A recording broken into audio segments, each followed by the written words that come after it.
दुलारायगुरि बाथौ आफादा थांनाय 2010 मायथाइयाव दाजानाय जादों आरो दुलारायगुरि बाथौ आफादनि दाजानायनि थांखियानो जाहैबाय जोंनि थाखानाय आगुनि जि बाथौ धोरोमनि खान्थि आसार खान्थिफोर दङ आरो बाथौ धोरोमनि जि सानथौफोर दङ दोरोदनाय गैयै गुदि फोथायनायनि गेजेरजों बे धोरोमखौ रक्षनाबेक्षन होनानै बे धोरोमखौ दुलाराय बुहुमाव मिथिसार होनाय बेजों लोगोसे इयुननि जोलै हान्जाफोरखौ बाथौ धोरोमनि सोमोन्दै मिथिहोनो थाखाय बिसोरनो बोसोनफोरखौ फोरोंलांनो थाखाय थांखि लानानै दिनै दुलारायगुरि बाथौ आफादा हाबाफारि लानानै खामानि मावबोदों। आरो बे समनि गेजेराव जोङो गोदान आफादबादि जानायखाय बांसिनै जोंनि सांगठनिक हाबाफारि एबा गौथुमारि जि हाबाफारिफोर दङ जोंनि गौथुमखौ गोख्रों खालामनायजों लोगोसे हाबाफारि लानानै जों खामानि मावबोनो गोनां जादों। बेजों लोगोसे जोंनि धोरोमनि जि सानथौफोर दङ बेखौ बिजाब महरै दिहुननानै जोंनि जोलै हान्जाफोरजों लोगोसे दुलाराय सुबुं माहारिनि गेजेराव फोसावलांनायनि हाबाफारिफोरखौ जों दा मावगासिनो दङ आरो लोगोसे बाथौ धोरोमनि जि खान्थिफोर दङ बे खान्थिखौ बिथा खालामनानै फरायसालि गायसंनाय आश्रम गायसंनाय बहाबा सिबिसालि गायसंनाय आरो बे सिबिसालि आश्रम एबा फरायसालिफोरनि गेजेरजों जोंनि बाथौ सिबियारिफोरनो बाथौ धोरोमनि सानथौ बाथौ धोरोमनि खान्थि आरो बिनि फोथायनायफोरखौ फोस्रावनायनि गेजेरजों दुलाराय सुबुंफोरनि गेजेराव खौसे फोथायलायनाय आरो गोजोन बेखौ लाबोफिननो हानायनि हाबाफारि लानानै जोंनि दुलारायगुरि बाथौ आफादा हाबा मावबोगासिनो दं। दिनै हिरिम्बाफुरि बाथौ गोथार फैलामनि फसंथान सान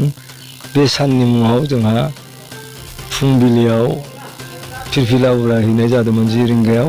बेनिफ्राय 1 रिंगायाव बाथौ आर'ज खालामनाय जादों आरो 2 रिंगायावहाय गेवलां मेल बे गेवलां मेलाव जोङो आलासि महरै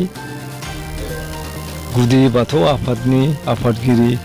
बिथां मानगोनां देरला मानग्रा गयारिखौ लाबोनाय जादोंमोन। बिथांनि आखाइजोंनो आंनि सुजुनाय गरंबा बाथौ धोरोमजों सोमोन्दो थानाय बिजाबखौ बेखेवनाय जादों। बाथ्राया बेनोदि आं साधु नङा आं सन्यासि नङा नाथाय आं जाथिनि थाखाय मावनो बिराद गोसो। बेवहाय रायजो राजाफ्रा आंजों बहुद हेफाजाब होनानै दिनै 8 बोसोरनि गेजेराव बे 80 खेब जोंनि हिरिम्बाफुरि बाथौ गोथार फसंथान सान फालिनाय हाबाफारि बेवहाय रायजो राजाफ्रा गोबां मदद होनायजों दिनै बे मोनसे बिजाब दिहुननाय जाबाय आरो बेजों लोगोसे गांबा बिजाबबो मेनुस्क्रिप्ट जाना दंखायो बेखौ लासै लासैनो दिहुननायनि हाबाफारि लादों। बे हिरिम्बाफुरि बाथौ गोथार फैलामखौ थांखिनाय बा मावफुंनायनि हाबाफारियानो जादों बे ओनसोलाव थानाय जोंनि जेसेबां बेकवार्ड मेन्टेलिटिनि मानसि जाहाथे मुलुग संसाराव जोंनि फोथायनाय जोंनि मावनाय दांनायखौ बुहुमावनो मिथिहोनो हायो नोंथांमोननि चेनेलनि गेजेरजों आरो जोंनि जेसेबां ग्रिभेन्सेस बा प्रब्लेमफोर दं नोंथांमोननि गेजेरजों जाहाथे गभर्नमेन्टआ मिथिहोयो। जोंहा गोबां आंनि प्रजेक्टआव गोबां हाबाफारि दं बे हाबाफारिफोरखौ जाफुंहोनायाव रायजो राजानि फैसा खांनायजों जाया होननानै आं मिथिखागौ। बेनिखायनो बेहाय गभर्नमेन्टनि ग्रेनेड एड नांगौ बिथांमोननि मोजां गोसोजों बेफोरखौ हरोबा बर' जाथिनि मोनसे गेदेर खामानि जागोन मानोना बाथौ धोरोमासो बर' जातिखौ लाखिनायनि गुदि खाम्फा। बुंनाय बादि आं गमामायैनो बाथौ सिबियारि फिसा नङामोन आं 30 खृष्टान जानानै 8 बोसोरल' जादों बाथौ धोरोमारि सुबुं फिसा जानाया। आंनियाव गोबां सोंनाय फिननाय आरो मिथियै बाथ्राफोर दंमोन जायनि थाखाय आं बे हिरिम्बाफुरि बाथौ गोथार फैलामखौ गायसननाय लोगो लोगोनो आं मिथिनाय बादि आं नुनाय बादि गिबियावनो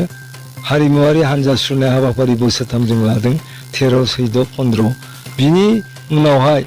कालचारेल एक्जिबिसन बोसोरथाम लादों। हाथाया माखौ बुङो नोंहा गाम्बारि खामफ्लाया माखौ बुङो आं जिहेतु खृष्टान मानसि जोनोमा आंहा ब्रह्मसोमोन आं मिथियामोन नंगुबै बर'आव गावखौनो सानोमोन आं ब्रह्मआव थानाय समावबो खृष्टानाव थानाय समावबो नाथाय इथनिकेल आइडेन्टिटिखौ नायोबा बाथौ धोरोमखौ नागारनानै जेबो गैया। खेराइनि सालामि हामबाय गारजानि गेजेरावसो गासैबो बाथौ हारिनि नेरसोनथिफ्रा दं नाथाय धोरोमनि बागै बुंनो थांनायाव दिनै संसारनि मानसिफ्रा बाथौआरिफोरखौ नेवसिनो हागौ नाथाय बाथौआरिनि हाबा मावनो नागारै गुबुन गुबुन धर्मआव बास्लायलांदों जोंनि न'नि सिथ्लाखौ सिबनो थाखाय रावबो आगयबोआखै नाथाय आं जिहेतु बर' हारिखौ मोजां मोनो बे सिथ्लानि हाग्राफोरखौ आं एसे थैनायनि सिगां सिबलांनो साननानै बे आसनखौ आं